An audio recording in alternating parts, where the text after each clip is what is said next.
Para mí es un placer contar con Ricardo y con Daniel, porque para mí son dos fuerzas de la naturaleza desde el punto de vista histórico y desde el punto de vista artístico, ¿no? Sobre todo porque el trabajo que ha hecho cada uno de ellos respecto para que nos suene más fácil a todas y a todos, esto de vagos, maleantes, psiquiatría, peligrosidad social, orden público. Ellos han hecho otros trabajos impresionantes. De hecho, que ya lo comentaremos, porque yo no quiero extenderme mucho a la hora de presentarles, para dejarles a ellos y a vosotros y a vosotras preguntar y comentar. Sobre todo, en el caso del libro de Ricardo, lo hemos comentado antes, ¿no? O sea, es como un libro de cabecera a la hora de consultar todo un recorrido desde el siglo XIX hasta el siglo XX, de lo que yo decía la psiquiatría, de lo que yo decía el mundo del derecho, y bueno, con ejemplos de expedientes, incluso cita a escritores donde en sus novelas plasman pues el mundo de la pobreza, del marginado, ¿no? Etc. Es muy recomendable, igual que va a ser muy recomendable la siguiente edición de Orden Público, Vagos, Maleantes y Peligrosidad Social, que ya editó Daniel con motivo de su exposición, pero se quedaron sin ellos, entonces están ahí, que ya le hemos animado para que lo vuelva a sacar, porque también hacen un trabajo estupendo y sobre todo, que ya lo comentaremos y ellos hablarán, han compartido espacio de trabajo en Barcelona. Él vive en Madrid y bueno, él vive también aquí, pero han estado trabajando lo mismo en Barcelona, en el archivo de Barcelona, y ahora os comentarán de todo. Voy a presentarles un poquito para que os hagáis una idea del trabajo que han hecho a lo largo de su vida. Cortísimos, son jovencísimos. Yo soy más joven que ellos, pero ellos son muy jóvenes también. Bueno, Ricardo es doctor en Geografía e Historia por la Universidad Complutense de Madrid e investigador científico en el Instituto de Historia del Consejo Superior de Investigaciones Científicas. Ha sido presidente de la Sociedad Española de Historia de la Medicina durante el 2017 hasta el 2021 y entre el 2007 y el 2014 fue secretario de redacción de Asclepio, Revista de Historia de la Medicina y de la Ciencia, pasando a ser su director en el periodo 2015-2019. Las investigaciones de Ricardo analizan los discursos y las prácticas médicas y psiquiátricas y su impacto sociocultural durante los siglos XIX y XX.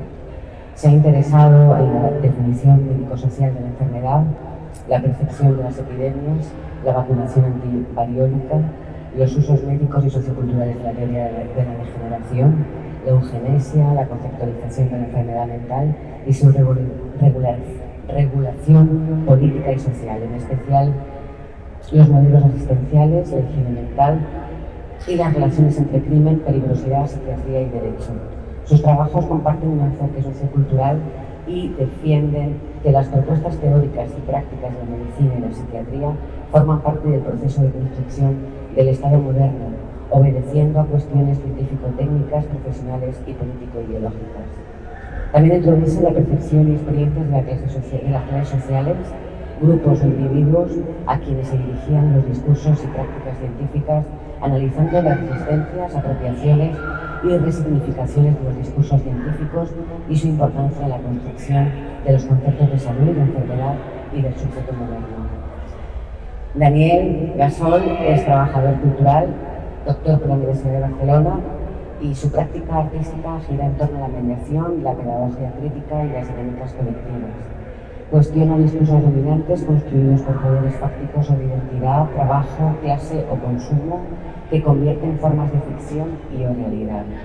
Inicia su trayectoria combinando la investigación y la producción artística, indagando sobre los mecanismos que constituyen narrativas hegemónicas.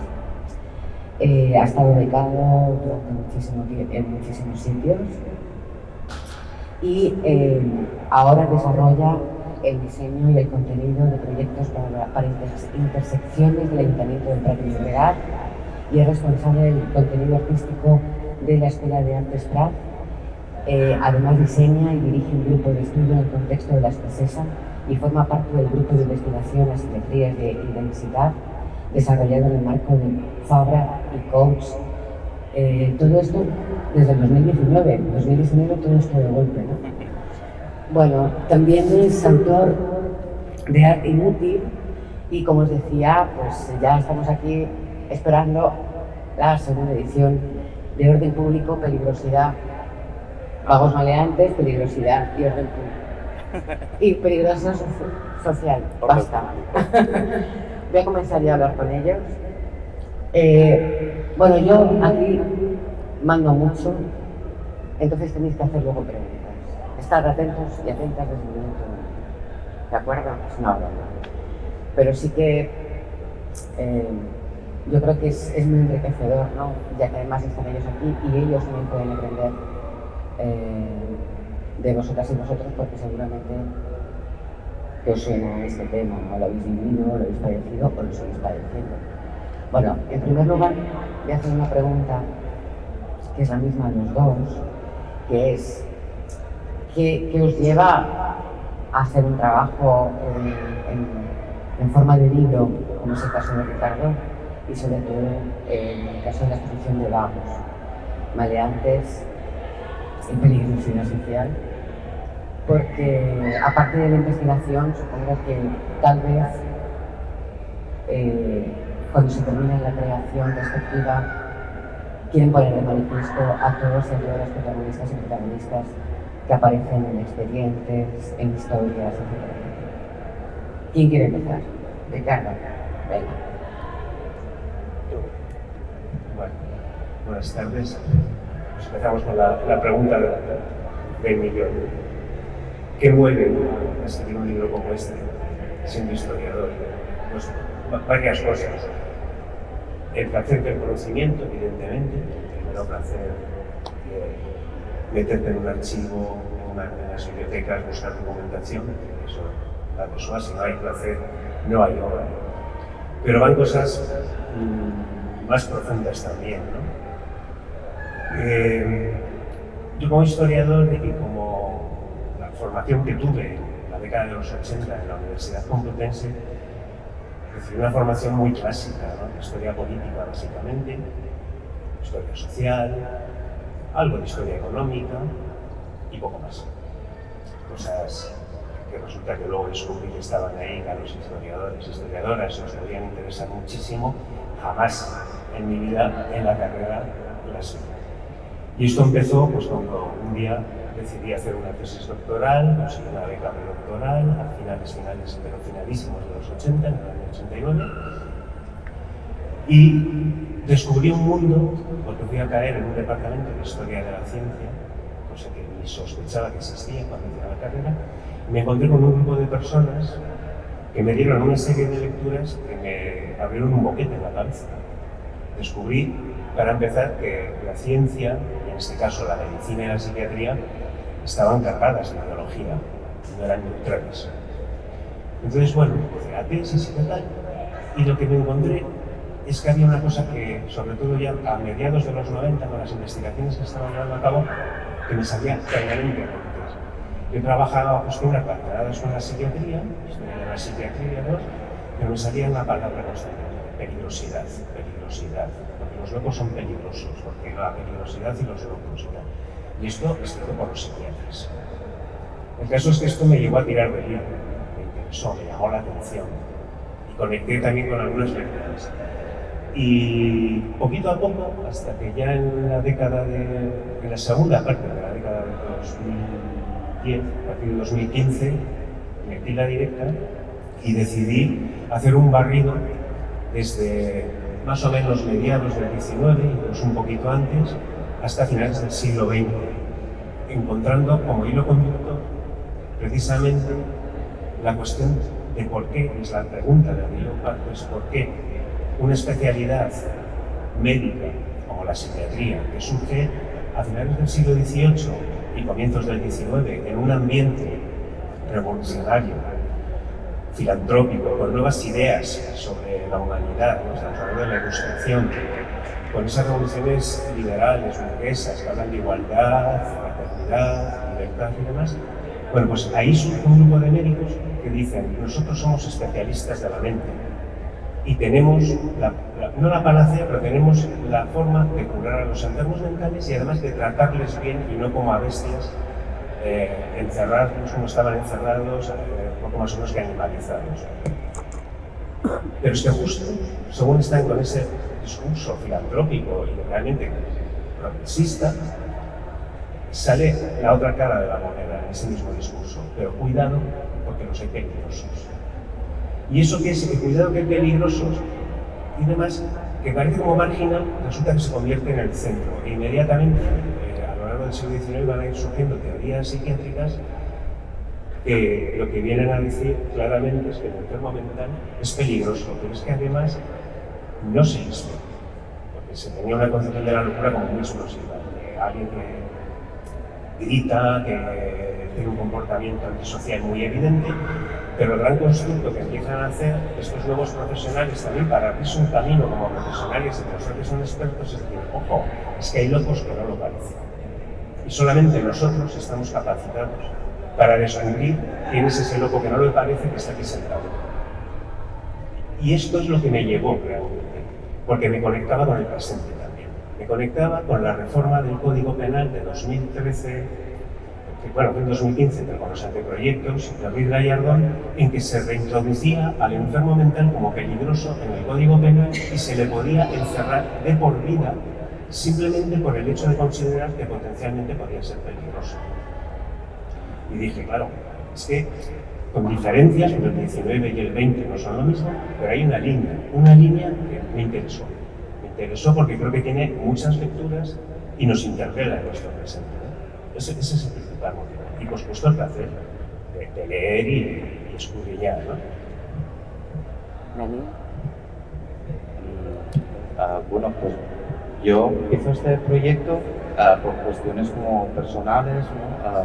Porque mi padre fue detenido como peligroso social en los 70 porque, bueno, en mi familia pues, hubo problemáticas durante la ocupación militar, eso que llamamos guerra civil, que tenemos que llamarlo ocupación militar y desmontar este discurso franquista, que es una de las cosas en las que trabajé con orden público, vagos, maleantes y peligrosidad social, de no llamarlo guerra civil. No, bueno, en todo caso, vi en un periódico que se abrían los expedientes de vagos y maleantes para investigadores de la universidad.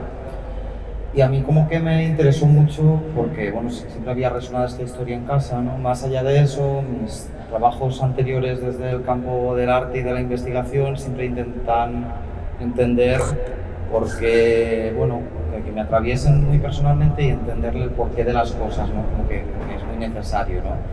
Y el tema de la peligrosidad social y vagos y maleantes, que evidentemente me resonaba muchísimo sobre las detenciones de homosexuales, pero una vez empecé a investigar un poco más, quise entrar en los archivos de la Ciudad de la Justicia y estuve como investigando como varios expedientes. Al final, buscando información, me di cuenta que no es una ley franquista, sino que es una ley republicana, ¿no? Eso también como que me rompió mucho el paradigma, ¿no? Es la única ley que conserva la dictadura fascista. En el 54 se incluyen los homosexuales y en el 70 cambia vagos y maleantes a peligrosidad social y se deroga finalmente en el 95. Y a mí esto como que me impactó bastante, ¿no? Los últimos expedientes de peligrosidad social son de principios de los 80, ¿no? Y esto como que me impactó bastante. Viéndolo desde una perspectiva que me atravesaba muchísimo de por qué mi padre, por ejemplo, había sido detenido como peligroso social cuando a su padre lo habían fusilado por anarquista y había acabado en un orfanato para hijos de rojos y anarquistas, ¿no? Y fue al mercado a robar fruta para comer y lo detuvieron y otra fue para comprar una moto para vender, que siempre maldita era para vender, no quería la moto, ¿no?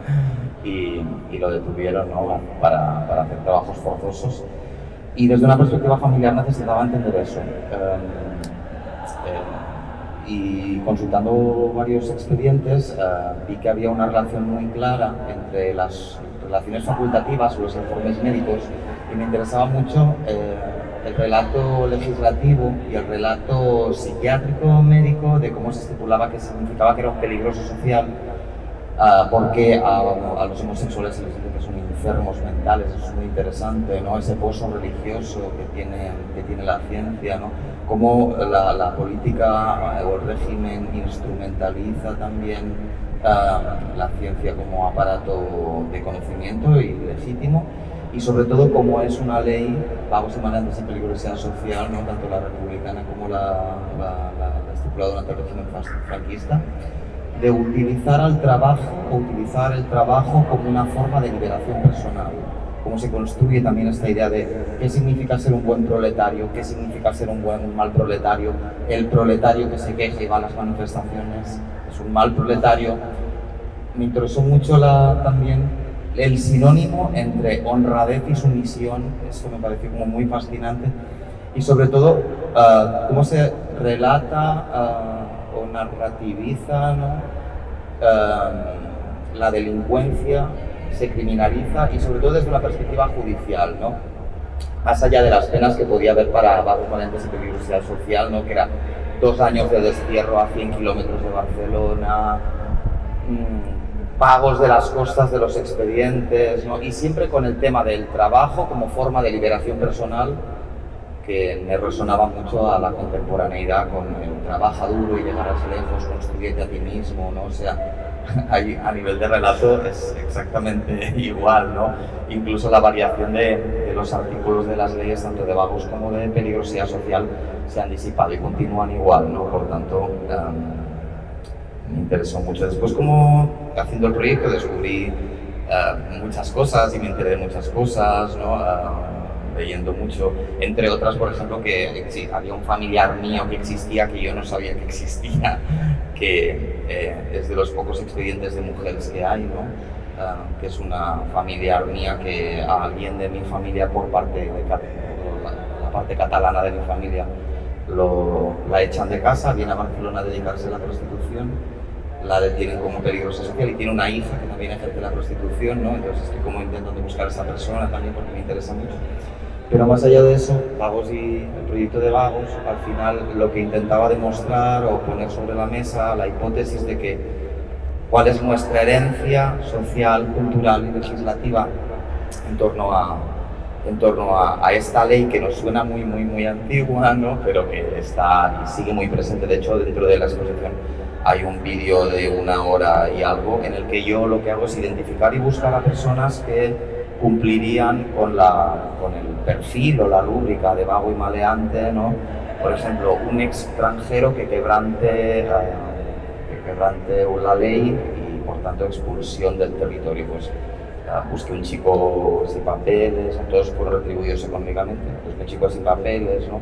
Una persona transexual que ejercía la prostitución, un señor que es del Raval de toda la vida, que se niega a trabajar porque cree que el trabajo ha de abolirse y se dedica a vender sus dibujos por la calle, que fue detenido como peligroso social bastantes veces, ¿no? Y al final te das cuenta de cómo la clase social lo atraviesa todo, que eso también me resultaba muy interesante, con Ricardo lo comentábamos. Cuando a veces abrías expedientes te encontrabas el primer documento de orden público y a veces seguían los expedientes y a veces detrás había un cheque. O sea, también resuena mucho, ¿no? Al final es un criminal, un delincuente, ese que no puede pagar no serlo. Sí, bueno, él les comenta en esta última parte de su intervención lo que se va encontrando en este archivo de Barcelona. Me gustaría preguntar a Ricardo qué se encuentra él o qué es lo que más llamativo y sobre todo algo que comentábamos hace un ratito, ¿no? Enlazando con lo de los cheques. Bueno, pues porque al final no se habla solamente de la gente que económicamente o socialmente tenía más posibilidades que otros, pues salían de la quema de otra manera, ¿no? Y esto a mí me gustaría que lo explicara Ricardo. Básicamente, el tema de la peligrosidad es una cuestión de clase social. Luego hay colectivos concretos, identidades concretas, pero esas identidades concretas a las que se les aplica una ley de peligrosidad o un tratamiento de peligrosidad social están siempre atravesadas porque pertenecen a una clase subalterna, díscola o potencialmente díscola, porque aunque son leyes, digamos, para controlar la potencialidad, que es muy interesante, no es controlar a quien ha cometido un delito, sino al que puede cometer un delito, aunque luego también, evidentemente, has cometido el delito y también te la aplican, pero esa potencialidad es tremenda, porque por eso lo llamo la sombra de las sospechas. Estamos sospechando siempre de lo que tal vez puedan llegar a hacer. Y lo que ocurre con este tipo de leyes es que normalmente, cuando se le aplican, sobre todo la de vagos y maleantes a partir del 54 y la de 1970 a los homosexuales, son los homosexuales pobres a los que se les aplica. Los que tienen medios van por otro circuito. Primero porque, lo que dice Daniel, se puede buscar la manera de que no salte el escándalo. Y luego la familia ya se encarga, en secreto, de guardar el buen nombre y a lo mejor llevarle a un psiquiatra privado. Pero el resto, la chusma, perdón, a prisión. Y pasa con las prostitutas, y pasa con los enfermos mentales, sobre todo con la ley de peligrosidad del año 70, que se le aplica a los enfermos mentales abandonados, o que no siguen su tratamiento, y suelen ser, de casualidad, gente de bajísimos recursos económicos y con situaciones familiares muy complicadas, ¿no? Entonces, todas estas leyes lo que hacen es una cosa muy curiosa. El trabajo es el centro que todo lo construye. Y la psiquiatría también se basa en el trabajo como una cuestión moralizadora. El ser humano, para esta gente, por este momento, y llega hasta nuestros días, no se realiza si no trabaja. El que no trabaja es sospechoso. Yo creo que esto es un discurso que sigue muy vigente, pero no es nuevo. Se metamorfosea en el tiempo, porque evidentemente no vivimos en 1805, vivimos en 2022, pero hay una continuidad porque el sistema sigue siendo el mismo, se llama capitalismo, el sistema diferenciado, es el sistema capitalista. Entonces, hay una obsesión, incluso a partir del trabajo, para diferenciar, Daniel, quién es el buen obrero y quién es el mal obrero. El mal obrero es que ni siquiera es obrero al final, es un vago. Y se tiran en las leyes, en los escritos judiciales, en los escritos médicos, etcétera, intentando ver esa diferenciación, que no existe. De hecho, aquí en Barcelona hay un filántropo pedagogo, Max Bengo, que escribe un libro que se llama La vida en Barcelona, en 1912, y se mete también en este terreno.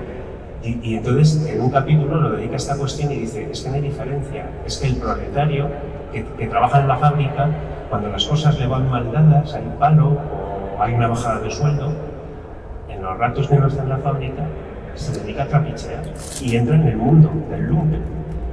Y es fluido, va de un lado para otro. Él lo dice, no hay diferencia, y es de los pocos, porque el resto está el honrado, que en realidad es el obrero sumiso, y el no honrado, que es el díscolo. Y hay una cosa que también se produce a lo largo de los 2 siglos. Estas leyes, como decía, son para controlar pequeña delincuencia, por entendernos. Pero no se sabe muy bien cómo estas leyes y estos discursos de la peligrosidad, del enfermo mental y tal, tienen al final una deriva política, y los movimientos sociales, las sublevaciones, etcétera, acaban entrando en el saco de varias maneras. Tenemos el ejemplo de la Comuna de París, y pongo uno, donde según se produce la Comuna de París, la derrotan, surge una enorme cantidad de escritos psiquiátricos catalogando a sus líderes de maníacos furiosos, alcohólicos que arrastran a las masas, el caudillismo, no sé qué, toda una serie de etiquetajes. Pero la ley de vagos y maleantes, gana, y hecha además en el gobierno de la conjunción republicano-socialista, pretendía controlar estas cuestiones de orden social, y acaba teniendo una deriva de utilización política también. Hay cantidad de personas a las que se les aplica la ley por cuestiones políticas. Yo tengo expedientes en Madrid en el año 35, pero además son redadas, y la peligrosidad es porque están vendiendo corbatas con el signo comunista, porque van a ser las elecciones del 36. Entonces, declaradas a la policía en la zona de Cibeles, y la peligrosidad es que están vendiendo corbatas comunistas, o sea, las corbatas comunistas. Y entonces también es un fenómeno muy interesante, cómo están comunicados, con lo cual volvemos al tema de la clase social, ¿no? Y el trabajo, siempre están presentes. Yo quería preguntar a Daniel una cuestión que tal vez no quiera responder, pero ha sacado el tema. Las 2 condenas que sufrió tu padre por peligrosidad social, ya no que sepamos por qué, porque también puede ser significativo, que es un poco caso Lute, ¿no? La primera vez, cuando el pobre roba las gallinas y entra por primera vez en prisión.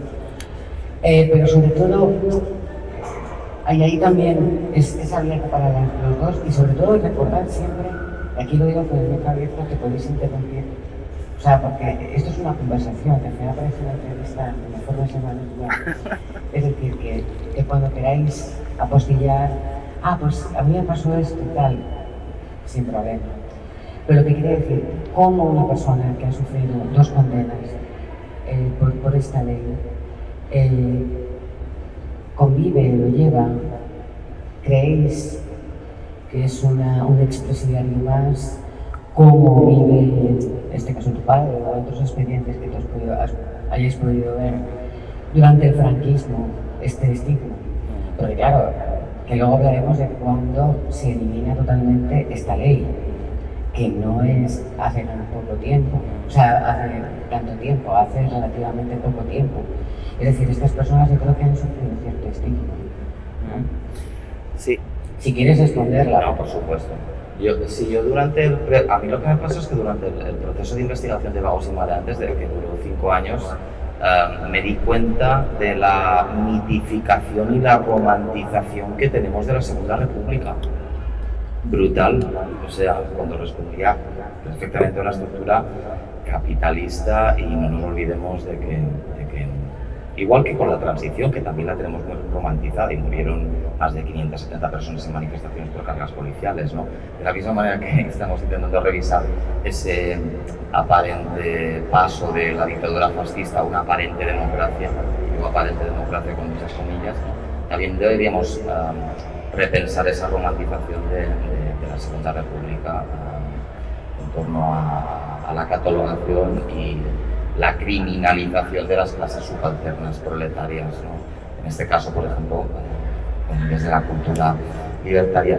Yo, respecto a la pregunta, claro, a mí lo que pasó, claro, yo como soy de un pueblo pequeño, entonces había como cierta, que lo comentamos justo antes en la mesa, ¿no? Esa compasión que hay mucho más, ¿no? Y al final, como era menor y ya no era tan, pues, está expedientado, ¿no? Se le obliga a hacer ciertos trabajos, ¿no? Como recuperando estas fórmulas que había otra vez, ya no tan durante la dictadura, sino durante la República, ¿no? De limpiar las calles con un cartel que pone por gamberro, ¿no? Que hay una fotografía extraordinaria de 2 chicos limpiando la calle con un cartel de... Bueno, al final es como la obra, los trabajos forzosos o la obra social que se hace.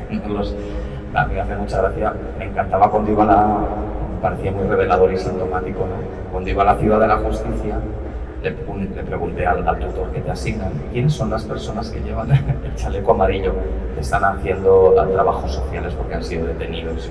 ¡Wow! ¡Qué fuerte! Seguimos en las mismas. Vengo a consultar expedientes y me abre la puerta una persona que tiene, mediante el trabajo al Estado, realizar su pena o su condena, ¿no? Yo creo que al final también va muy en relación, hay evidentemente el periodo cronológico, ¿no? Desde que aparece la ley que tiene la Segunda República, hay una perspectiva, además se ve mucho en los anuncios, ¿no? Una perspectiva muy paternalista, el Estado ha de cuidar, ha de mejorar, ha de proteger a la ciudadanía, porque solos aparentemente se ve que no podemos, ¿no? Entonces confiamos nuestro poder en el Padre Estado todo el rato, ¿no? Esto es bastante revelador. Y por otra parte, después en el relato franquista, ¿no? Hay unos nodos que son estos parias que tienen que redimirse. Antes volaban edificios, antes volaron un puente, ahora lo reconstruyen y con el brazo abierto y la mano extendida, no sé qué, tal cual. No solo hay unos nodos que hablan de vagos y maleantes que son brutales, ¿no? Incluso después, por ejemplo, con el trabajo que yo desarrollé, Valdevagos, ¿no? Te das cuenta sobre cómo los relatos políticos de este bipartidismo que hubo PP-PSOE, ¿no? Sigue también el mismo estigma que hubo con la República y con el franquismo, ¿no? El Estado protegiendo a la ciudadanía porque somos aparentemente incapaces, ¿no? Y desde una perspectiva mucho más de fascista o de las derechas, ¿no? El deber del ciudadano en el trabajo como la buena persona que debe desarrollar, porque si no es una mala persona, ¿no? Yo reivindico también mucho este derecho a la pereza y no hacer nada, ¿no? Creo que al igual es mucho más cómodo, ¿no? Pero sí que es verdad que durante el proceso que comentabas me desmitifiqué mucho la Segunda República, muchísimo. Ya no por el suceso de las casas viejas o los asesinatos que hubo con las revoluciones del 34, ¿no? Y de cómo utilizan la ley también para ese control de manifestaciones y de esos espacios colectivizados, ¿no? Donde incluso hay ciudades en Asturias que llegaba a abolirse el dinero y la República decide mandar a Franco, que era general en Canarias, ¿no? Usa los medios que tengas que usar para sofocar estas sublevaciones, ¿no? Sí, para darte paso, pues estabas de acuerdo con lo que está diciendo la República, porque la psiquiatría Sí, no, yo creo que... cobra mucho protagonismo en la República. A ver, es que la mitifica. ¿Apago? Es que se acopla. No. Que tiene la palabra. Hay una palabra. ¿Hay una palabra? Bueno. Os quería matizar alguna cosa. Sí. ¿Te importa que matice un poquito y ahora te damos la palabra? Sí. A ver, es que... yo creo que las mitificaciones, yo como historiador me niego a mitificar. Pero hay una tendencia siempre a mitificar las cosas y a construir mitos y contramitos.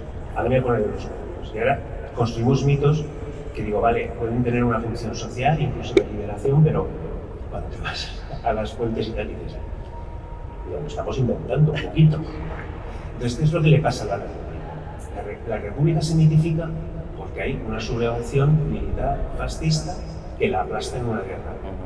Y luego está 40 años a martillo, machacando en los años 40 a fusil limpio a toda la gente derrotada, y luego continuamos con el fusil un poquito más atemperado, pero desde luego tenemos unas situaciones por las que se pasa con frecuencia. Entonces, claro, es un referente. Bueno, es que por lo menos había una constitución y se construye una mitología que yo entiendo que se construya. Ahora, la realidad de la República es que es un intento serio de intentar instaurar un Estado democrático de la época, que a veces nuestros baremos son un poquito distintos, y que se encuentra con varios problemas. Y uno de los problemas es el tema del orden público, que viene de atrás, pero bueno, lo hemos comentado antes. Se encuentran que queremos instaurar un Estado democrático, pero que tiene poderosos enemigos. El clero, los militares, los monárquicos, que desde el minuto uno no están dispuestos a aguantar mucho tiempo, pero hay una masa proletaria, sobre todo encuadrada en la CNT. La UGT tiene ahí un papel más ambivalente, pero de vez en cuando también se la guía gorda. Entonces tienes esto y sublevaciones de parte de tu base popular, porque hay partidos de izquierdas en el gobierno. Y unas fuerzas del orden público que el único entrenamiento que tenían era dispara y mata. Y entonces la República intenta crear una policía nueva, lo hace bastante, desde mi punto de vista, bastante mal, pero que la idea es utilizar los medios adecuados para cada situación y no tirar de gatillo fácil. Pero es desbordada y además parte de esa policía de los guardas de asalto tal son gente de los partidos políticos, con lo cual vas creando cuadros policiales adscritos a partidos políticos. Y esto, si pretendes montar una democracia, empezamos muy mal con eso. Y de hecho la Constitución del 31 tiene una ley que va como adenda, que es la Ley de Defensa de la República, que lo que viene a decir en su artículo 1 es que todo lo que hemos dicho antes queda en suspenso cuando el gobierno y el ministro del Interior consideren que la situación es muy grave. ¿Y qué es lo que pasa en la República? Gobierne quien gobierne, izquierdas y derechas, hay un estado de excepción permanente. Durante el 90% del tiempo, un estado de excepción permanente. El momento más brutal es, claro, octubre del 34. Es como el paroxismo, pero es que continúa y antes también lo había. Entonces, claro, se te cae el mito. Sí, exacto. Evidentemente.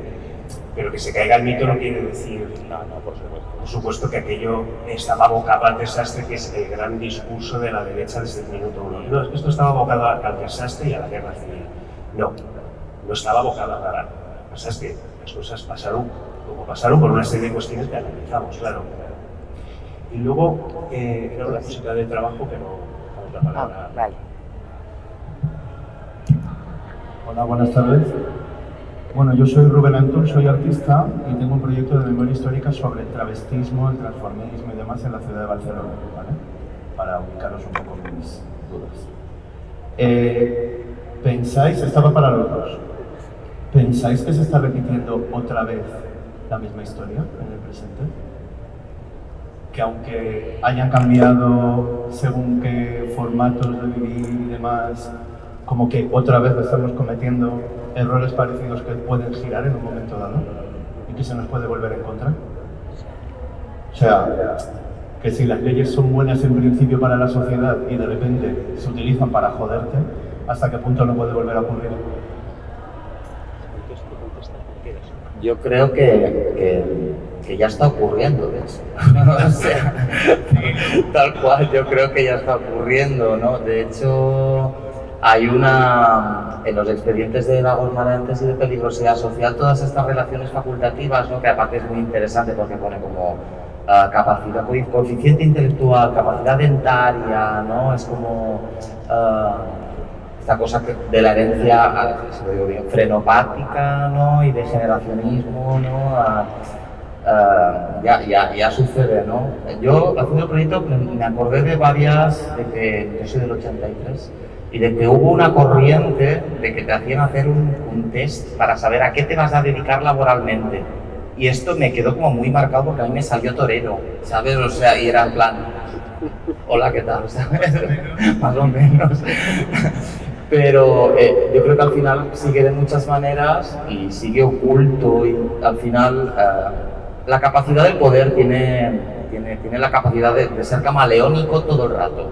Y el capitalismo como tal, de fagocitarlo, transformarlo y decorarlo de derechos, ¿no? Yo creo que uno de los grandes errores contemporáneos que tenemos es confundir necesidad y derecho. Y esto es algo, hay un libro que se llama Contra la democracia, que es muy bonito, y dice, uno de los testimonios, dice, yo tengo la necesidad de ser libre, de tener una casa, tengo la necesidad de comer, no tengo el derecho a comer, porque el derecho me lo ha de otorgar alguien. Y una casa me lo ha de otorgar alguien, y yo tengo la necesidad de dormir bajo un techo. Y hostia, a mí esto me explotó la cabeza, ¿sabes? Fue uno de los libros que leí durante el proceso de Vagos, ¿no? Y claro, es que el derecho está capitalizado, me lo tiene que dar alguien. Y yo, a mí como disidente sexual, nadie tiene que darme el derecho a poder tener pareja, o chico, ¿no? En este caso. Y creo que es uno de los grandes errores contemporáneos que deberíamos empezar a revisar, porque eso es lo que hace que debamos confiar en el Estado para que nos permita cosas. Y creo que esa es el primer paso para que sigan pasando estas cosas en otras formas. Sí. Yo dos cositas. Mira, hay una cosa muy interesante cuando la ley de vagos y maleantes en el 33, Azaña manda un anteproyecto de ley al Congreso de los Diputados. Los socialistas se escandalizan. Esto es una ley política, de control político, nos va a empaquetar a todos en cuanto quieren, nos va a enchironar. No puede ser, tiene que hacerse de otra manera. Entonces llegan a un pacto y se coloca dos ponentes. A Luis Jiménez Gasúa, catedrático de Derecho Penal y especialista precisamente en el tema de la potencial peligrosidad, que es militante del PSOE, que además ha estado confinado en las Islas Chafarinas por Primo de Rivera. El tipo dimitió de la cátedra, se le plantó frente, luego la Falange le intentó matar el 12 de marzo del 36, en un atentado murió el chofer y salió por los pelos. y a Mariano Ruiz Funes, que también era catedrático de Derecho Penal, que era de izquierda republicana. Entonces, hacen la ley. A partir de lo que ha mandado Azaña, ellos la rehacen. Y cuando ya sale aprobada, dice Luis Jiménez Dasúa, no es exactamente la ley que queríamos, se ha quedado corta en cuanto a presupuestos intelectuales, pero bueno, ha salido algo decente. Y entonces empiezan, porque claro, empiezan de repente, aquí empiezan a salir noticias que en Figueras van a meter a 6.000 en la plaza de toros, a 6.000 vagos, porque no tienen dónde meterlos. Hay que crear unos establecimientos que no están en tal. Entonces, claro, lo que dice Jiménez Dasúa, y ya lo decía antes, es, a ver, es que esta ley no está hecha para encarcelar a todo el mundo. Y ni siquiera el presupuesto de ser un vago te tiene que llevar a prisión, porque hay que comprobar. Y tiene que haber garantías, que es lo que quiere la ley. El problema es que se aplica mal. Bueno, a mí eso me parece estupendo porque me parece una ingenuidad maravillosa. Y muy bien intencionada, pero es una ingenuidad, porque esa ley se va a aplicar a lo largo de la República con dureza, con la CEDA se va a aplicar con mucha dureza y se va a reprimir el 34 a través de una ley que no está hecha para esto. A esos no los pueden amnistiar en el 36 porque no están condenados, están cumpliendo medidas preventivas de seguridad, que no es una condena, es otra cosa. Y el franquismo dice, la vida fue un regalazo, o sea, muchas gracias. Nos cargamos todas las leyes, pero esta no, por Dios, esto es un regalazo, nos viene muy bien.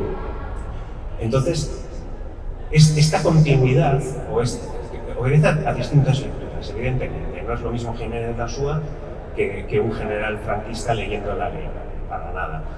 Pero hay una continuidad, hay como un río Guadiana que sale, se sumerge y llega hasta nuestros días.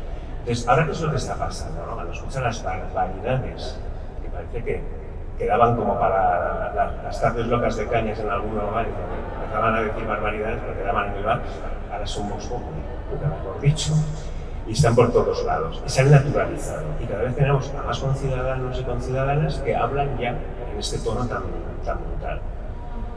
Y dices, ¿estamos igual? No estamos igual. Ni peor ni mejor.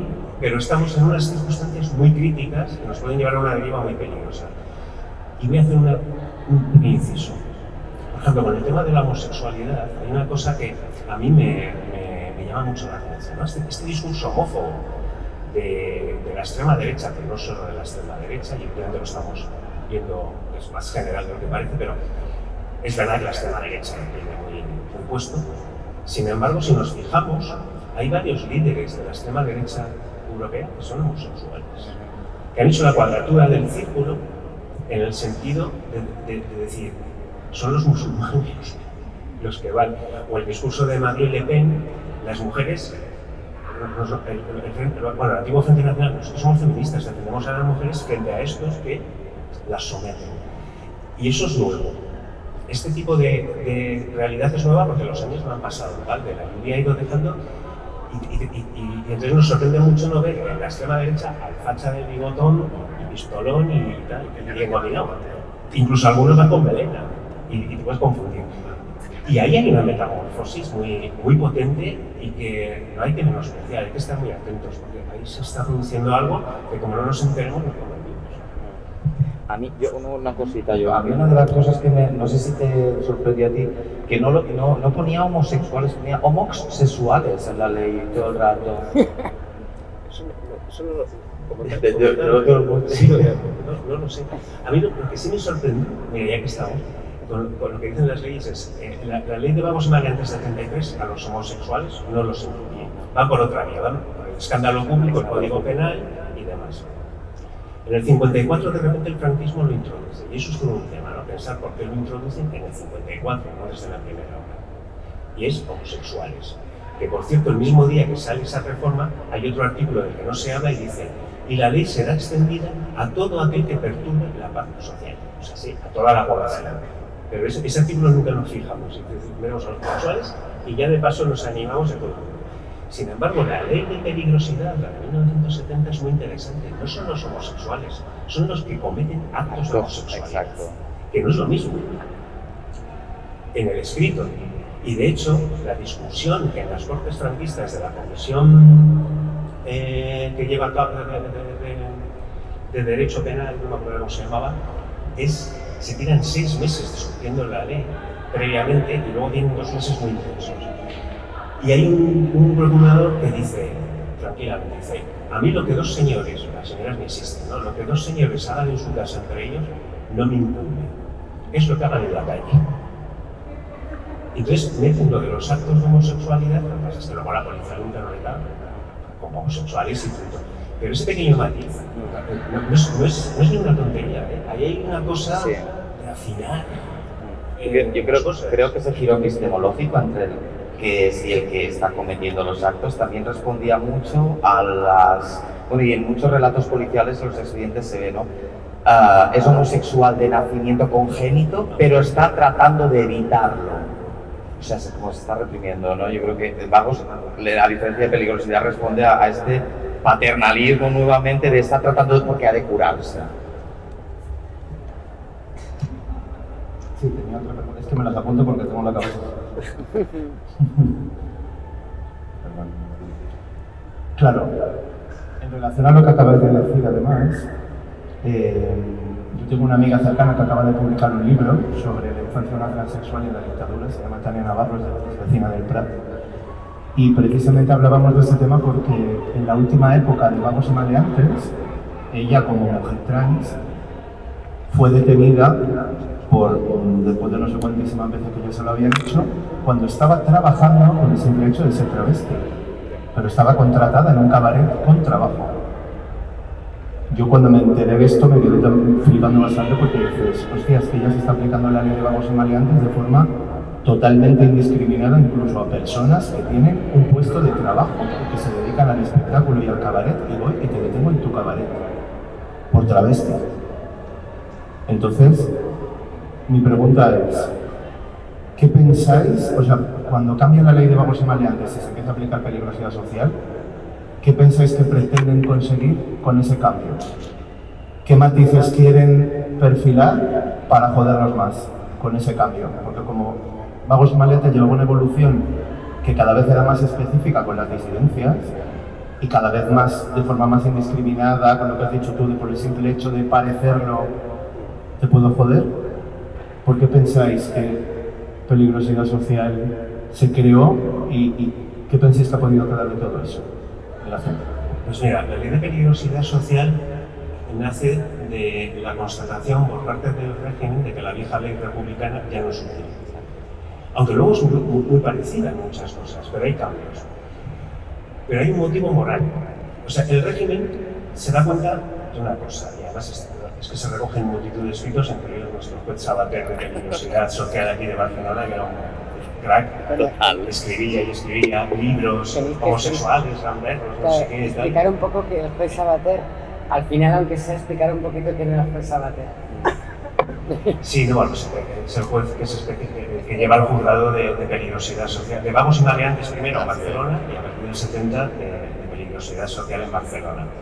Desde el año 58 que empieza la carrera y acaba de escribir un libro sobre gamberros y homosexuales. Digo, es una cosa, jóvenes delincuentes homosexuales, gamberros para arriba, pero estaba bastante obsesionado. Bueno, tiene un libro, perdón que te interrumpa, el de peligrosidad social, es maravilloso. En 72, con unas fotografías donde aparece John Lennon y los Beatles como los que llevan a las juntas a la perdición. Sí. La imagen del enfermo mental como peligroso es una chica tirándose de un rascacielos y suicidándose. O sea, es brutal. Y es 1972. Pero él da las claves que otros muchos también las dan, pero es que él las da de una forma diferente. Y lo que vienen a decir es, el régimen ha tenido que hacer una transformación económica. El plan de estabilización de 1959, que Franco aprueba a regañadientes, porque lo hubiéramos seguir siendo un autarquía, pero los del Opus y los tecnócratas dicen, mira, esto no puede seguir así, como si te empiecen a morir de hambre, te llevan por delante. Entonces, Franco industrializó el país, más que mito, trajo la seguridad social y todos como teletubbies aquí súper felices. Bueno, vale. Pues no. Hacen esto, producen un cambio tan brutal en la estructura social del país, con esas olas de inmigración que abandonan el campo y llegan a los centros industriales, que empieza a haber nuevos problemas de orden público y ellos atribuyen que lo que está pasando en España es que hay una pérdida de la moral. Y entonces, por la vía moral, dicen que hay que hacer una nueva ley que se ajusta en la realidad de pérdida de esencias morales del país. O sea, es más moderna, pero con unos conceptos morales bastante más antiguos. Y lo que hacen es también una cosa tremenda, que la ley de vagos no la tenía tan clara, aunque ellos decían que era súper científica, pero luego poca ciencia hay ahí. La ley de peligrosidad está llena de palabras científicas, de especialistas, de pedagogos, de psicólogos, de psiquiatras, y se crean centros ex professo, 14 centros para cada tipo de peligroso. Y solamente para los enfermos mentales se crean 3. El de Carabanchel en Madrid, el psiquiátrico de Carabanchel, el de oligofrénicos o subnormales en León, estaba así recogido en el BOE, y el de psicópatas en Huesca. El de homosexuales en Badajoz, aunque luego parece que la región de Huelva, aunque no la recoge la ley, también era un sitio especializado, los pasivos y activos. Un centro para mujeres en Alcázar de San Juan, que viene de la Constitución, que en Alcázar de San Juan nadie se acuerda de ese centro que no existió. Es otra cosa. ¿Cómo desaparece? ¿No? Y dices, ostras. Entonces hacen una cosa que es, vamos a dejarnos aparentemente de ser esta política penitenciaria punitivo-católica del primer momento del régimen, ¿no? Piña, fusil y trabajo, y vamos a hacer una cosa científica y moral. Entonces se llena el reglamento, todo es súper científico, se crean cantidad de instituciones, cuerpos de psiquiatras de prisiones, todo esto viene de esta ley. Pero el motivo que les mueve es la moralización. Y en la discusión de esta comisión de las Cortes franquistas, antes de que la ley se apruebe en el pleno de las Cortes, hay una cosa muy interesante. Y aquí hablo respecto a los enfermos mentales. Los sectores católicos, porque he ido siguiendo a cada procurador y procuradora quienes sean, los más católicos son partidarios de meter a los enfermos mentales como peligrosos. Y los próximos a Falange o a la sección femenina no son partidarios. Y las mujeres de la sección femenina que están en la comisión dicen que el enfermo mental ya está suficientemente estigmatizado como para que se le estigmatice 2 veces metiéndole con toda esa caterva de delincuentes, ¿no? Y dices, claro, a ver, esto no es un bloque. Es un bloque de cara pública por dentro. Se las están pegando, claro, sin luz ni taquígrafos, ¿no? Las actas están ahí. Y ves corrientes de pensamiento. Claro, la Falange tiene un pensamiento más social, digo más social por entendernos, y los católicos eran mucho más moralistas. Y en el 70 se ve clarísimamente en esas discusiones, ¿no? Entonces, y se impone el tema moral. Esta ley, ante todo, es frenar la minifalda. Claro, dentro de este concepto de moralidad también. Claro. Sí, bueno, es el programa de moralización, ¿no? Lo llaman programa de moralización, ¿no? Y necesitaba como renovarse para mirar a Europa, ¿no? También, y hay otra cosa, el mismo día que se aprueba la ley de peligrosidad social, se aprueba la ley de educación, la DGB. Y hay un procurador que dice, hemos aprobado 2 leyes. Y lo que viene a decir es una para los honrados y listos que serán el futuro de España y otra para la chusma. Bueno, antes estábamos hablando, por ejemplo, de que a nivel legislativo y jurídico, ¿no? Continúa latente una porafobia, ¿no? Una fobia al pobre, ¿no? Como al pobre como una persona de loco y que es pobre porque quiere, ¿no? Sobre todo esta cosa de quien es pobre porque quiere, ¿no? Y respecto al libro de Sabater, es un detalle bastante absurdo, ¿no? Pero como estas catalogaciones tan maravillosas que usando la ciencia, inventándose terminologías científicas para justificarlo, ¿no? Y yo me quedé muy a cuadros con cómo identificar a un hippie, porque hace artesanía y la vende en la calle, ¿sabes? Y me parecía como, vale, y como término científico, ¿no? Ves a alguien haciendo artesanía y vendiendo en la calle y lo catalogas como, hostia. Sí, sí. ¿Hay una palabra? Es que no sé si voy a ser capaz de expresarlo. Tiene que ver con lo que acabas de decir tú de la escuela. O sea, yo trabajo en un instituto y me doy cuenta de que lo que estamos haciendo es convertir a las personas en personas útiles. Y si alguna persona no conseguimos integrarla o volverla útil, pues nos esforzamos en buscar maneras de que sea útil. Y entiendo que en la sociedad en la que vivimos, la gente quiere ser útil, porque a mí no me gustaría no ser útil, ¿no? O sea,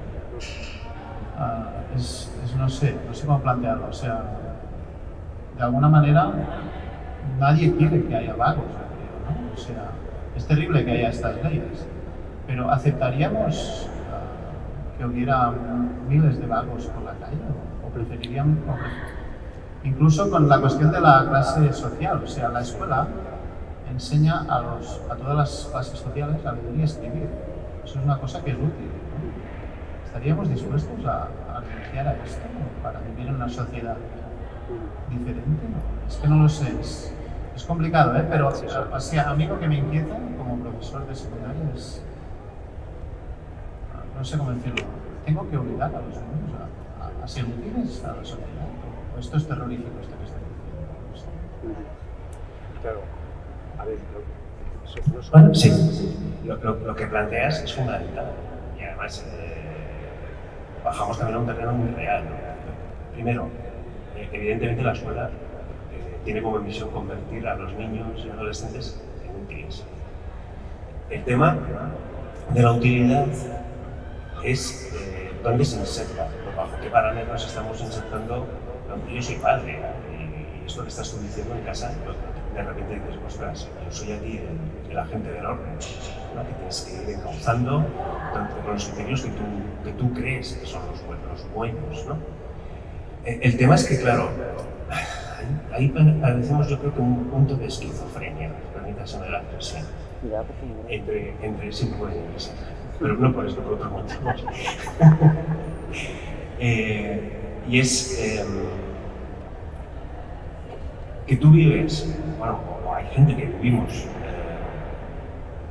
pensando y criticando la realidad en la que estamos, que no nos gusta, pero es la que hay, y donde tú tienes que insertarte y vivir, salvo que decidas automarginarte a tope, y eso no suele ser la opción mayoritaria. Entonces, claro, es un dilema. Es un dilema porque tú como profesor tienes, entre otras misiones, esta. Es la que se te va a exigir. Y a los que tienen a niños en casa y adolescentes, la sociedad les va a exigir ciertas cosas. Y tú puedes estar criticando, pero la realidad... Hay un meme maravilloso, ¿no? de Foucault que dice: la escuela no sé qué, no sé que su madre. Me da igual, va a ser igual al colegio, Michelle, ¿no? Bueno, pues esto es cuando digo que estas cosas nos interpelan, nos ponen delante del espejo y dicen, bueno, vale, pero ¿quién soy yo aquí y qué hago? Y en cuanto a los vagos y demás, a ver, el problema es que vivimos los criterios en los que nos movemos en la sociedad actual, pero evidentemente muy atrás, forceados evidentemente, es que se ha impuesto una visión del trabajo como estructurador de nuestras vidas. Y no necesariamente el trabajo como algo que puede ser placentero, en el sentido de que, bueno, tú puedes tener una actividad que te gusta y, oye, tal, ¿no? Luego está el mito de los que salen en los telediarios, mi trabajo me encanta, no sé qué, pero el común de los humanos muchas veces está muy fastidiado, tiene que ir a trabajar a sitios que no le apetece nada, pero tiene que comer. Y entonces lo que sucede no es tanto lo de trabajar o no trabajar, sino cómo el trabajo se convierte en algo que pasa por ser lo que te estructura como ser humano y lo que nos estructura también como sociedades. Entonces, claro muchas veces, claro, el que no tiene trabajo es por vago, muchas veces no, es porque no hay, porque no le dan trabajo y quiere trabajar como sea. Y ese no es el problema, a ver si me explico. El problema es que hay una concepción del trabajo que es absolutamente, y aquí se puede utilizar un término marxista, alienante, que nos aliena. Incluso en los trabajos disfrutones, como puede ser el mundo académico, hay momentos muy alienantes, muy de decir, ¿qué hago yo con esta burocracia brutal, con estas tonterías que se les ocurren a algunos y tal, ¿no? Entonces yo creo que quizás no sería tanto criticar el trabajo, sino el concepto de trabajo que tenemos en nuestras sociedades y la utilidad. Estamos para crear sujetos neoliberales en este momento, pero antes eran sujetos nacionalcatólicos, Sí, yo, nada, hacer como un comentario que creo que lo ha comentado también el compañero, ¿no? Primero definir qué significa utilidad, ¿no? Porque yo, por ejemplo, cuando estudié Bellas Artes, después con el máster y el doctorado parece ser más respetable, pero me acuerdo que la gente me decía, ¿y para qué sirve eso? Y era como, tiene que ser útil lo que hago, ¿qué significa ser útil, no? Primero, y no olvidemos que las escuelas nacieron, como bien dijo Foucault, en la misma época que los hospitales, las fábricas para dejar a los hijos de los bomberos. Bueno, es como bastante revelador. Y hay un libro muy bonito que es de Bob Black, que se llama La abolición del trabajo, ¿no? Y empieza diciendo, quizás si abolimos el trabajo, más que insistir en mejorar las condiciones, probablemente haríamos más cosas. Que después también hay mucho el discurso neoliberal, ¿no? De tipo Mr. Wonderful, trabaja en lo que amas y nunca ha trabajado. Eso es mentira, o sea, que no existe. Y creo que has dado mucho en el clavo en pensar el trabajo como agente central de nuestra vida, orden, incluso mercantilización del ocio, ¿no? Las 8 horas para dormir, las 8 horas, esto es un problema, ¿no? Y debemos pensar en cómo nos domina y somete esa estructura. Una palabra, por favor. Hola, buenas tardes. Me llamo Ana y como habéis dicho antes, no hago ruido. ¿Me entendéis, no? Ok. Y mi pregunta es la siguiente. ¿Por qué cuando hay un malestar emocional o trastorno mental se presenta a la policía y el médico en casa para hacer un ingreso? ¿De dónde viene esto de que se presente la policía? Es una agresión, las personas se ponen más nerviosas. Pues esto viene de antiguo, no viene de ahora. Yo tengo un texto y una anécdota.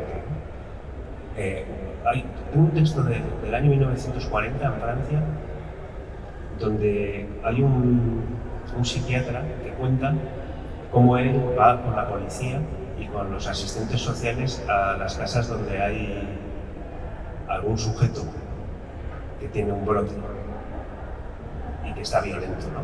Y entonces cuenta cómo él hace una labor de entrar con los asistentes, calmar y tal, y al furgón policial. Y luego ya a partir de ahí empieza el circuito.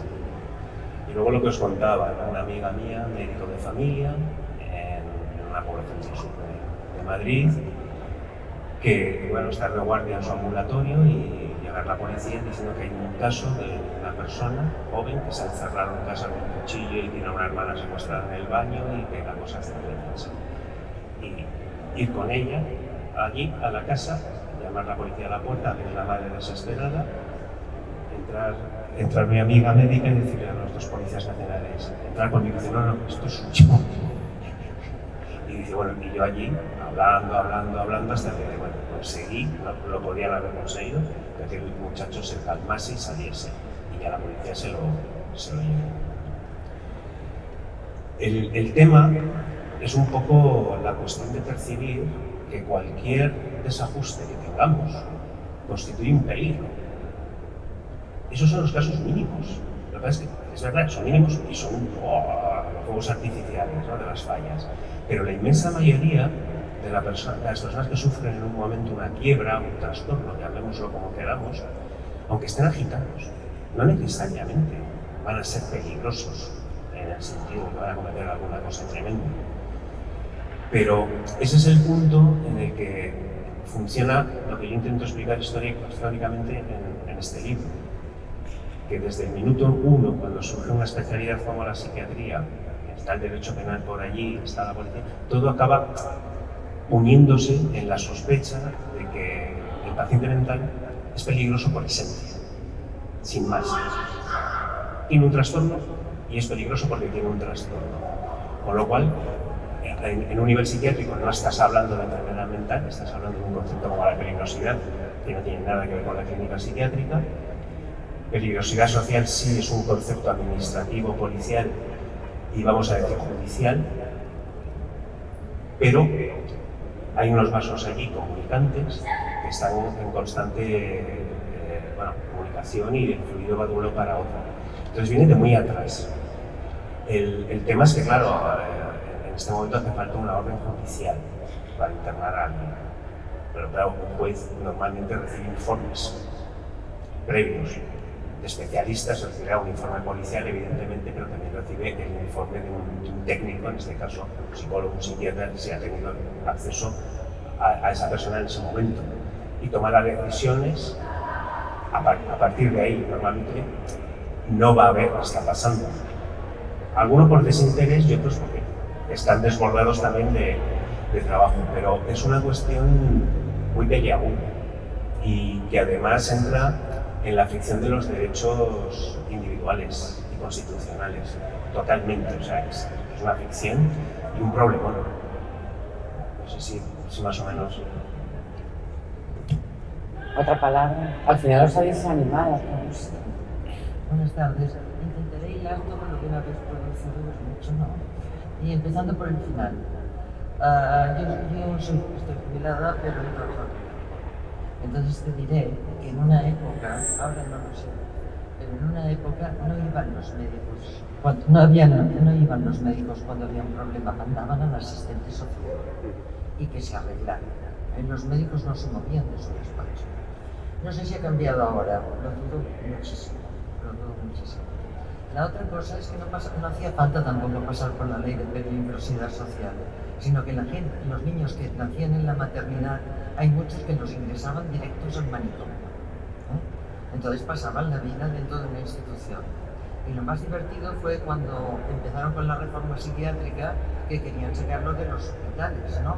Que te venían y te decían, por favor, a mí no me saques que están peor los de fuera que los de dentro. Y tenías que aceptar porque era así. Porque además la familia que los había ingresado ya no existía. Existía la hermana que ya ni los conocía. Esto es un apartado. El otro es que cuando habéis hablado de los paralelismos entre la República, el franquismo, la mitificación de la Segunda República, habéis llegado al siglo XXI porque vosotros creéis que nos hemos movido demasiado.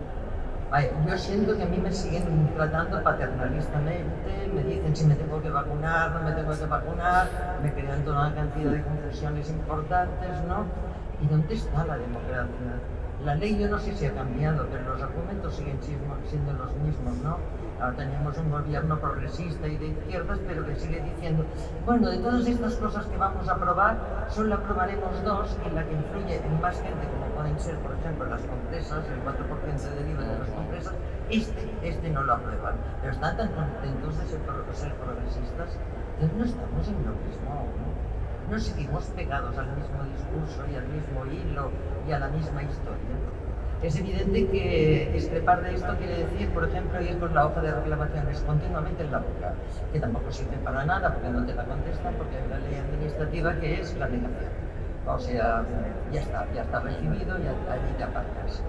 Y bueno, yo realmente, desde que estoy jubilado lo veo aún más porque vivo en un pueblo y cuando llego a Barcelona es un desastre absoluto, ¿no? Y se te van pasando la pelota diciendo eso sí, que hay una ley de transparencia, no sabemos nadie dónde está, si llegas algún día es a partir de un correo electrónico porque si no sabes informática ya te has muerto, etcétera, etcétera.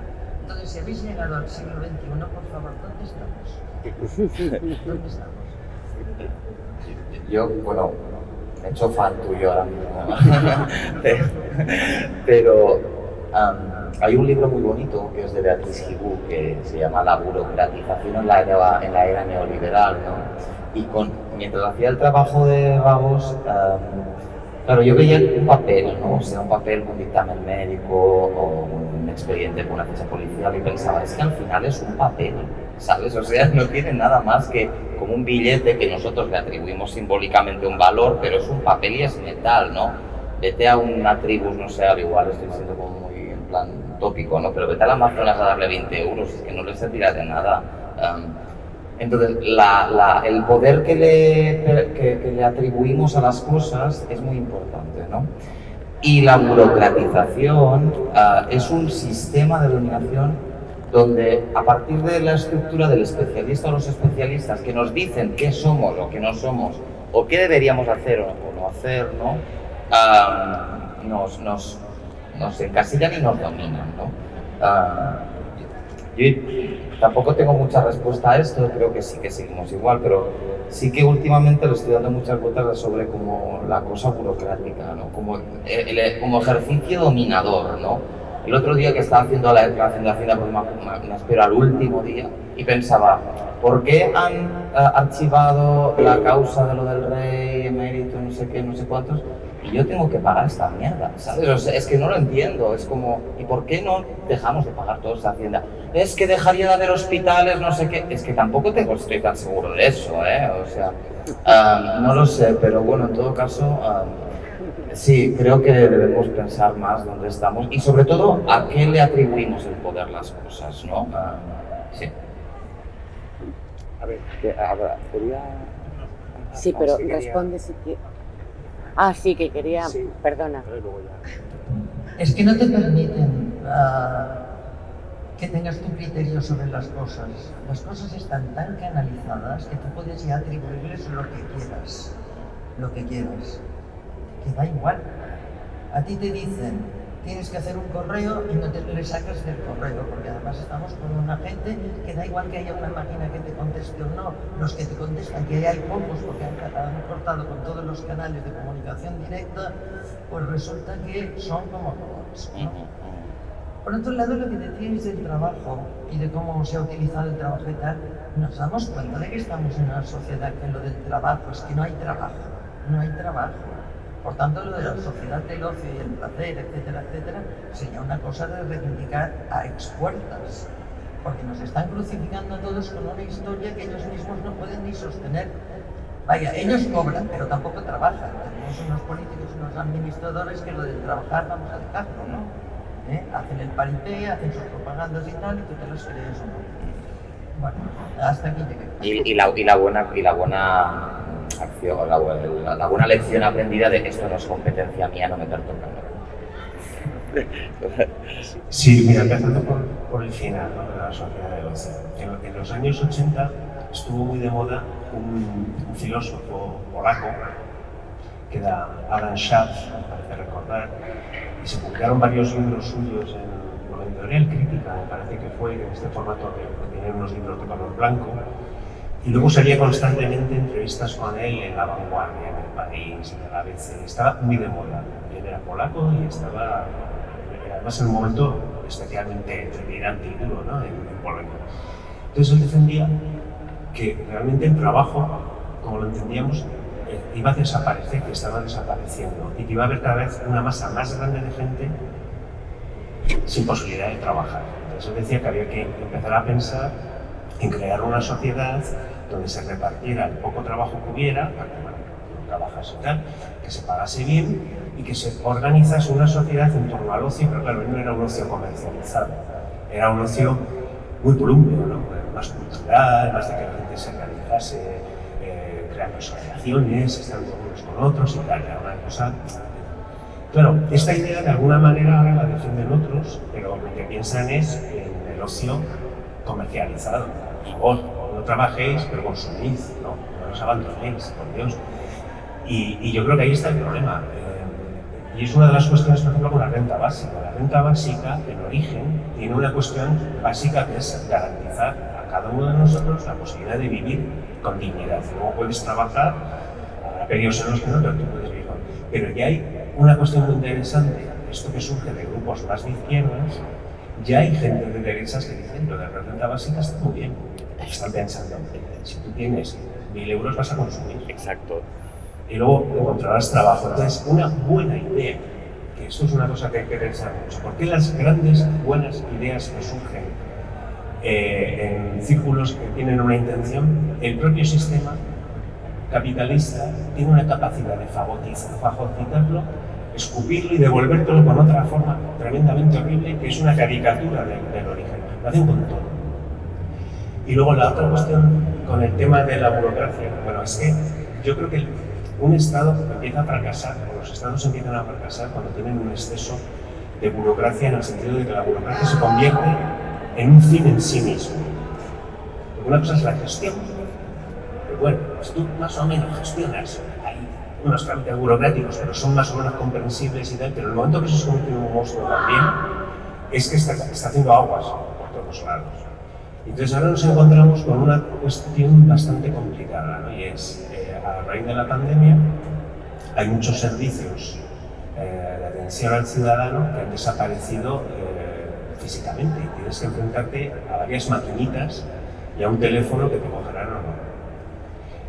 Y esto tiene muchas lecturas. Por un lado, yo tengo amigos que trabajan en lo que era antes el INEM, el SEPA, que se han pasado la pandemia trabajando los 7 días de la semana, atendiendo miles y miles de expedientes de regulación de empleo desde su casa, pero trabajando 16 horas, a cambio de nada más. Y estar angustiados de decir, no llegamos, esto es una hecatombe y no podemos prestar este servicio, tienen que duplicar la plantilla. Y decir, no tengo ni sábados ni domingos. Esa es una realidad, hay gente que se ha dejado la vida. Por supuesto, cuando uno se la quiere dejar es un momento estupendo para hacerse el tonto y desaparecer. Lo cual nos lleva otra vez al trabajo, el nuevo concepto de teletrabajo, ¿no? Que ha llegado, se ha ido, se ha quedado a medias, pero aquí no ha habido debate. Aquí han sido las empresas y los gobiernos los que han dicho, bueno, Madrid ahora con la esta de la OTAN, yo recibí mi trabajo, no vengáis a teletrabajar y el lunes ya venir, ¿no? Dices, ¿sabes? Que no debatimos nada. ¿Por qué no debatimos los modelos de trabajo? ¿Y por qué no debatimos el modelo de atención de los servicios públicos a la gente que en este momento hay cantidad de jubilaciones, hay una inmensa cantidad de personas que han fallecido con herencias que está siendo un caos, expedientes de regulación de empleo, y de repente ese estado omnipresente desaparece entre comillas. Desaparece entre comillas, porque está muy presente. Claro, ahí hay todo un tema de reflexión, y el tema del trabajo vuelve a aparecer, esta cosa ya del teletrabajo. Incluyendo también las listas de espera para las personas que están sufriendo algún trastorno, alguna enfermedad mental, que al fin y al cabo es un poco el tema que nos trae aquí, ¿no? Y que como hay muy poco tiempo, os voy a decir algo que hemos dicho privadamente, pero bueno, parece que también la psiquiatría también se está burocratizando, bueno, forma parte de este engranaje, pero no quiero extenderme más. Ella va a hablar, venga, pregunta. Sí. Ánimo. Estamos buscando una diferencia entre el siglo pasado y este. Yo añadiría que actualmente, al menos desde el punto de vista discursivo, se ha añadido el trabajo reproductivo realizado sin remuneración alguna por el 50% de la población. Esto ya es una pequeña diferencia.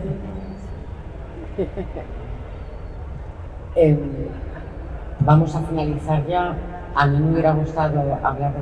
Yo estoy muy contenta por la participación. Me ha gustado mucho que intervinierais. Se queda corto porque tanto el trabajo como Daniel como el trabajo de Ricardo, concretamente este libro, pues es mucho más extenso. A mí me han contado todo lo que se ha podido encontrar en expedientes. Luego, además de la maravilla de cómo recrea, en este caso Ricardo, pues la revolución que hubo a finales del 19, en el que se aplica la ley de vagos y maleantes a un montón de trabajadores, hasta, que no hemos hablado, la disolución completa de la ley de vagos y maleantes, que luego fue ley de peligrosidad social, que fue en el año 1994, 95, totalmente. Y que incluso Ricardo, bueno, parece que es para intentar abreviar, Barrio Nuevo intentó también ponerla otra vez en práctica. Amenazó. Bueno,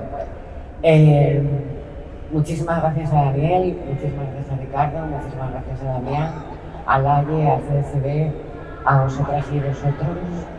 Yo creo que nos lo hemos pasado bien, o por lo menos nos hemos enterado de muchas cosas. Y aparte de volver a mencionar los dos trabajos, los textos de Daniel, que son arte inútil, y la edición que esperamos de Orden Público, Vagos, Maleantes y Peligrosidad Social, quería comentar unos títulos de Ricardo en el cual en los tres interviene, no es el único autor, está con otros compañeros y compañeras, en este caso compañeros, que son, por si queréis consultarlo, Higiene Mental, Psiquiatría y Sociedad en Iberoamérica, que ha salido después. ¿Perdón? No. Ah, que está en la librería. Higiene mental, salud, psiquiatría y sociedad en Iberoamérica desde 1920 al 60, que justamente ha salido publicado después de este. Psiquiatría y antipsiquiatría en el segundo franquismo y la transición, y psiquiatría y higiene mental en el primer franquismo. Muchas gracias de nuevo, y yo estoy muy contenta cada vez que vengo a este espacio, y espero que a mí me ha servido mucho conocer a estos dos hombres y ver su trabajo y disfrutarlo. Os animo a que estéis por ahí investigando cosas porque es un tema muy interesante. Buenas tardes.